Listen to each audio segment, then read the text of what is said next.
ሄዶ የአባቱን ቁም ሳጥን ከፈተ። መድኃኒቶች የት እንደሚቀመጡ ያውቃል። ያሉትን ከኒኖች እንዳሉ አወጣቸው።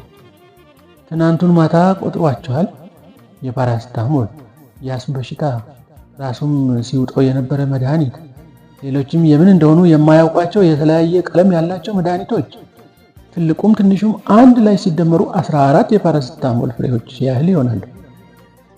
ትናንቱን ቤቱ ውስጥ ሌላ መድኃኒቶችን አፈላልጎ አጥቷል። ከቁም ሳጥኑ ውስጥ አውጥቶ በወረቀት ጠቅሎ በፌስታል ውስጥ ከተታቸው። እናም በፌስታል ውስጥ ወቅጦ አደቀቃቸው። እንደ ደቀቀ ለማየት የተጠቀለለውን መርዝ ከፍቶ ሲያዩ ብናኙ አወደውና ጭንቅላቱን እንደማዞር አደረገው። ደንበኛ የመድኃኒት ወይም የመርዝ ሽታ።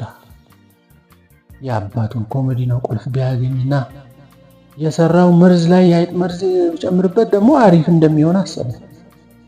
በሞቱ እርግጠኛ መሆን ፈልጓል። ሞክሮ መትረፍ፣ በተለይ በሌላ ሰው ከታወቀ ውርደት ነው። 14 ፍሬ ፓራሲታሞል ያህል የሚሆነው መድኃኒት እኔን ከዚች ዓለም ጋር ለማነጣጠል አያንስም አለ። ማን ያውቃል? መድኃኒቶች ሲቀላቀሉ ቦምብም ሊፈጠር ይችላል። እንኳንስ ተጠጥቶ አንድ ሰው ለመግደል። ድንገት መጥቶ የራስ ማጥፋት ስነስርዓቱን የሚያደናቅፍበት ሰው አይታወቅምና ተፈይቶ በወረቀትና በፌስታል ውስጥ ያለውን መድኃኒት ሸልፉ ስር ደብቆት የ15 ብሯን ሚሪንዳ ለመግዛት ሄደ።